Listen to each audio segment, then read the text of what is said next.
Hello, everyone. Thanks so much for joining me here today as we get to talk about one of my favorite subjects, comic books. My name is Jose. I love comic books. I love talking about them.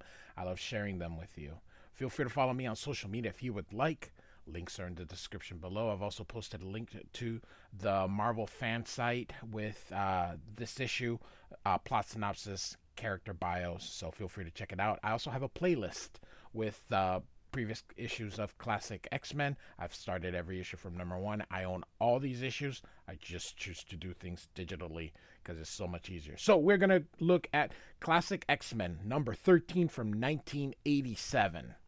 Beautiful cover by Arthur Adams. So full disclosure, the second time I had to do this particular video because silly me accidentally deleted the file. I was trying to delete the old video. I must have grabbed the new one because it is gone. So we're looking again at this beautiful cover. So this may seem a bit rushed because I just spent all this time doing the first video and yeah, not too happy, but that's all right. Mistakes happen. Here we go. This is the original, which covers X-Men 105. So we're classic X-Men is how I choose to tell these stories. Great cover by Dave Cockrum because there's great exposition. So, and we're actually going to start with two supplemental pages that were not covered. So, all right, here we go. So we start with the X-Men leaving Scotland. They're heading to New York to save Professor Xavier. Wolverine's still cranky because Cyclops made him leave Magneto. He thinks that this kind of set him up. Nightcrawler, you can see here, is trying to hold him back. Cyclops says Professor X is in danger. They need to go protect them. And Banshee's just sitting there smoking a pipe. Bob Layton, by the way, is the artist of the supplemental material, and I believe he's the inker of the issue. So here is Lilandra, who is trying to reach Earth. The ship is still behind her. The people from the Shi'ar are still behind her. She just hopes that she can get away. They keep firing at her. And she just hopes that Xavier and the X-Men can help her. Professor X is, of course, getting the mental picture. Jean Grey asks him if everything's wrong. He just feels like he's going crazy. You love this menacing pose here. Like I said, he thinks he's going insane, and she's not gonna put up with that. She asks if he's still okay to meet her parents and roommate, which is why she's so menacing.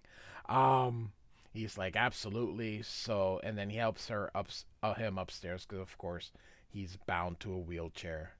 And of course, Eric the Red sees him.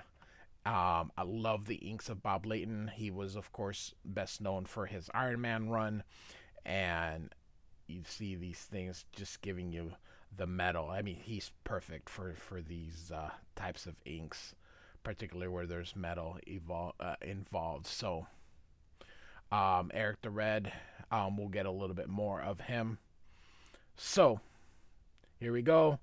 The X-Men arrive into Xavier's school, and Eric the Red is waiting for them.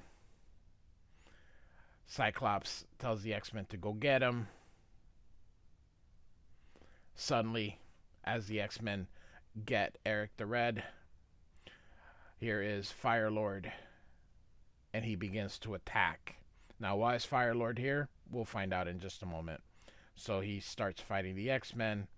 Nightcrawler jumps, misses, or tries to bounce on him, but that doesn't do good. Firelord hits him. Banshee catches him. Storm is going to try now to get Firelord. If it seems like I'm kind of going rushed, I am. As I mentioned before, this is the second time. The first time I actually read it and kind of was being a little bit more, but I don't feel like doing that the second time, so I do apologize. This one's gonna be just a little bit more rushed because this is the second time I've had to do this. So she uses her hurricane force to uh, get him. And this is a supplemental page, by the way. So Bob Layton is drawing this page again. A Fossball special. Colossus as he heads into Firelord. Love this pose here.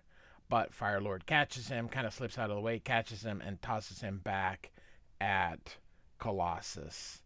And Eric the Red says, yes, finally, we're going to get rid of the X-Men.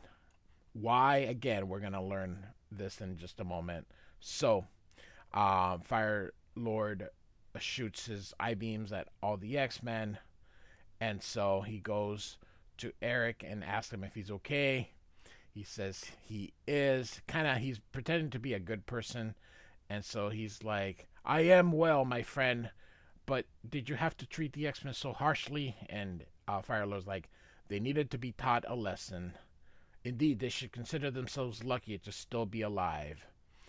And he's like, I too am as fortunate had you not been standing to save me. Xavier's mutants would have slain me without a second thought. So, I am going to read this portion because it does provide basically, finally, why Eric the Red has been doing everything that he's been doing. So we finally are going to get the explanation. So here we go. So I will read this part, but then I'll be kind of moving on as fast as I've sort of. So in his thoughts, creditless simpleton, he believes my every word. Time and time again, these past months, I have tried to assassinate the X-Men's mentor, Charles Xavier, but always his cursed students were able to forestall me. I mind-thralled two of them, Havoc and Polaris, made them my slaves, sent them after Xavier as my surrogate assassins, to no avail. Finally, I turned to the humans' oldest foe, Magneto, and while the X-Men were being slain at his hands, I would have a clear shot at Xavier, only they escaped. I thought all was lost until sheer chance brought Firelord by my command. Until sheer chance brought Firelord by my command base, improvising on the spot. I devised a scenario calculated to attract his attention and enlist his aid in my cause. What matter if it required the sacrifice of my pair of pawns? Havoc, look, great, our ambush has drawn a witness. Humans, I mean, it's only another alien, Polaris. Cut him down, just like we did Eric the Red. Firelord, anger is legend throughout the galaxy. I was counting on it. By the Black Nebula, I came in peace, and these humans respond by trying to kill me. To blind his reason, to prompt him to react to one attack with an even deadlier one. I was not disappointed, so Firelord gets rid of both Havoc and Polaris.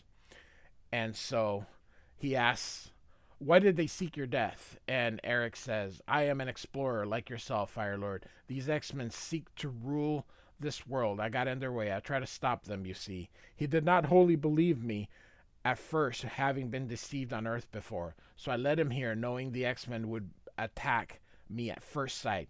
They played their parts admirably, and Firelord is now convinced. We've crippled the monster's body, Eric, but the head remains. The X-Men's leader, Charles Xavier, a man I swear to slay. So, all right, so I'm going to go back to just recapping. So, Lilandra, these are like bombs. They're actually photon torpedoes. So, you're going to see here they basically take Star Trek. I mean, they just ripped it. So, this is her kind of their starship here, and so even the panels here. Look at this: Kirk, Uhura, Spock. Who was the pilot? Was it Sulu? So and then they always had a person here. Even says status report, science officer. So so she kind of says what kind of a world it is. Um, they even mentioned the Prime Directive. Like, what? By the way, this is a Shi'ar ship. Why is it all these different aliens? So, anyway, um, they're saying all these other things, and then she goes, wait, there's something more. Captain, this planet has faced Galactus 4 times in its immediate planetary history and beat him back. And then he's like, what? So, he says, we gotta go back. Um, and to remain on battle order. If this primitive world has indeed fought off Galactus, gods below their power may rival that of the Empire itself. So they're still going to continue to shoot at Lilandra's ship. She runs into the teleporter bay and teleports herself before the ship blows up. And so they are at Jean Grey's apartment, and they ask, how'd you get this place? And she says, or Misty, this is Misty Knight. Christopher Claremont was writing Power Man and Iron Fist during this time, and so Misty was a character there. And she says that both were looking for a place, but neither of them could afford the rent. And it's funny, it's the 70s. People have never been able to afford the rent, so they went out for coffee, discovered they liked each other, and decided to become roommates. And so Lilandra teleports themselves there. Uh, Charles thinks he's gone crazy, but then realizes everybody else can see the same thing. Lilandra takes off her helmet, speaks in her native tongue, and then collapses, but then he calls out her name. And so he asks that they help take off her armor and put her on the couch. He asks how she knew her name. He says, I don't know, just sensed it. And then suddenly, boom, here comes Firelord. Misty takes out a gun like that's going to help. And Jean Grey says, get my folks to safety. I'll take care of Firelord. This is the first time since her first appearance that we actually see the Phoenix do something. You know, we had the hospital scene, then the X-Men went to Scott or to Ireland and all that kind of stuff, then the Magneto. So we haven't had any Phoenix till finally now. So this is kind of like her big breakout as far as fans got to see till this time. So she hits Firelord. He's impressed, so here they go. A little bit of banter. She shoots at him. You can see that it's hurting. Now you see these two people. The guy drawing is Dave Cockrum. The other guy is Chris Claremont. And you're gonna see in a minute here. And so Dave Cockrum is like, shut up and run. All right, so Eric the Red did not expect Phoenix to be so powerful. So powerful. Firelord says that he's gonna have to get rid of her, and he's gonna kill her. So he shoots at her. We're all just going to assume that she's dead. Of course, she's not, because she comes back. And so he gets in there. Charles Xavier taught her English quickly, using like a big mental thing. And so Eric the Red shows up. Xavier recognizes, but so does my gosh, Lilandra, and he's called Shakari, which is almost like Shakira. So, in fact, if you spell it, so it's Shakira, you put the I here and the A there, so it's funny. And so he says, yes, Princess Shakari, who you exiled to Earth in disgrace. Now, at your brother's imperial command, I have come to take you home to die. And so here arrive the X-Men. You can see he's forming some kind of device here. It's called a Stargate, before the movie Stargate, so, and the show, but it was a movie first. Sees the X-Men. You pitiful barbarians don't realize you're too late. So he shoots at it. The hovercraft is not doing well. Of course, Wolverine, he's a jerk during this time. So he's like, "What's the matter, leader man? This more than you can handle?" And he's like, "Get off my back, Wolverine. The controls are fused. We're going down." And it explodes in Nightcrawler. This part's funny. Not again. So does seem to happen all the time. Phoenix is not dead. She's hits Firelord real hard. He flies across the city, um, and she's gonna finish him off. But Xavier contacts her, and he's like, "We need you," and so off he goes.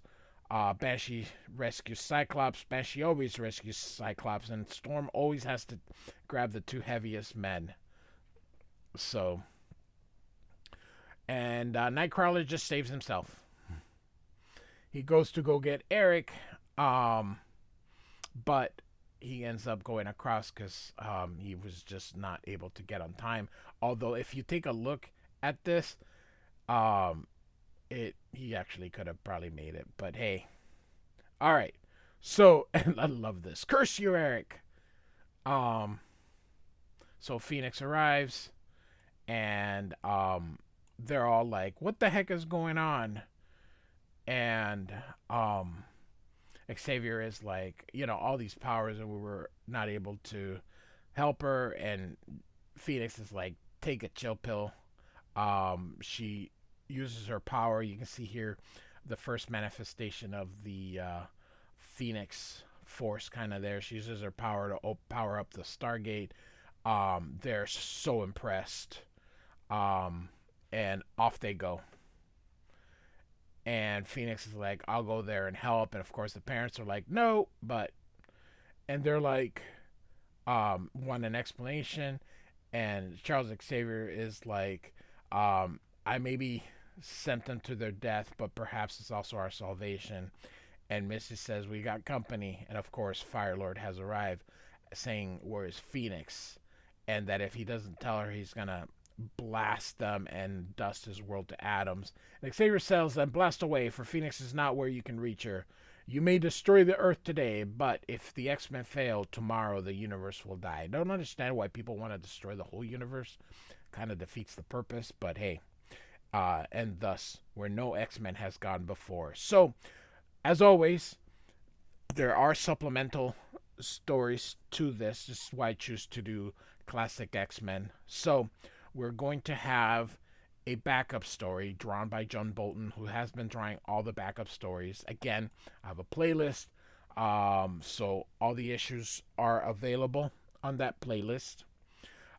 Chris Claremont is extremely verbose, and I didn't read all this the first time because there are just so many freaking words in here. So, real quick, this particular story is actually something that'll happen like 5 issues later.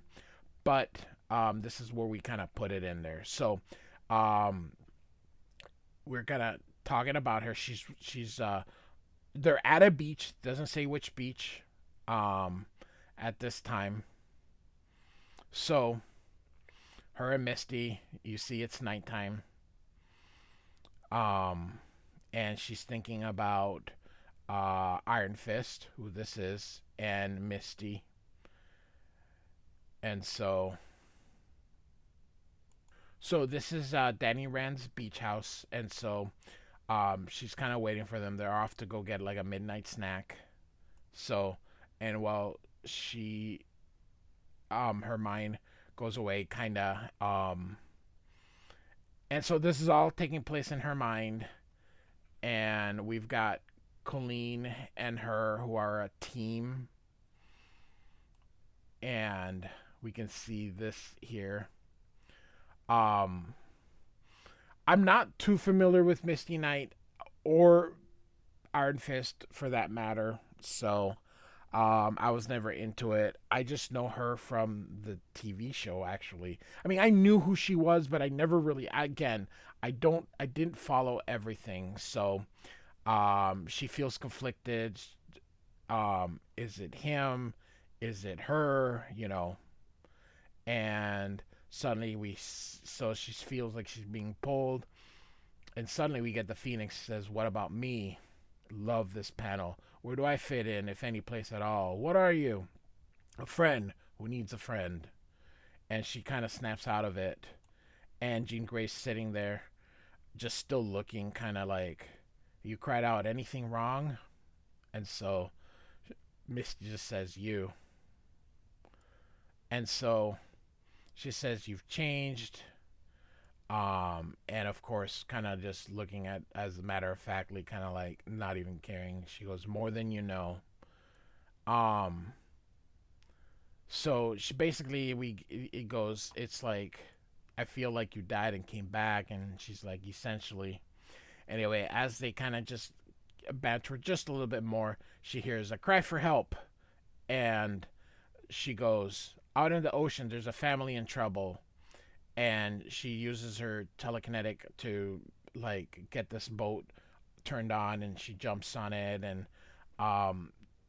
she grabs Misty to go with her, and she gets into the middle, and she jumps down, and she says, should I radio the Coast Guard? And she says, only if I don't come back. And she jumps in, but suddenly she sees a shark. So then Misty jumps in to try to save her. These are two brave women, because I would not jump. By the way, it is nighttime. So this year she punches the shark so he doesn't bite her. So because she's got this bionic arm. But here's the thing. You can't see it underwater at night because it's really dark. So she should not have been able to see the shark come in, but that's all right. So she's swimming, and she thinks hopefully he quit, but of course the shark kind of hits her, but he decides he doesn't want to take a bite, so he's going to play with his food. So now he's going to bite. Absolutely great storytelling here, absolutely great drawing, and a dolphin hits her, so the shark finally kind of runs away. These are 8-page stories, so the shark, we do have to wrap it up quickly. So it was dolphins that needed help, and Misty's mad because they're not people, which kind of, it's that attitude. Actually, it's a bit of a rotten attitude, which Phoenix does let her know that's a rotten attitude to have. They needed help, and they're smart creatures, and they're beautiful creatures, and humans really do need to treat this planet better. So, but look at all these freaking words. I mean, Jesus, Chris Claremont just loves his words. So, and we get so much exposition, but look at all these freaking words. So we end, of course, with the two embracing. They're very good friends, and the sharks the dolphins are quite happy. So, and of course, it's classic X-Men. So there is a back cover. Great back cover here. John Bolton is so talented. So, all right. So if this video feels rushed, it was. It's half of what the first one was. The first video was like 50 minutes. This one's gonna be like 24. So, classic X-Men number 13 by Chris Claremont, Dave Cockrum, Bob Layton, and John Bolton. Like and subscribe, and I do thank you for listening. Goodbye.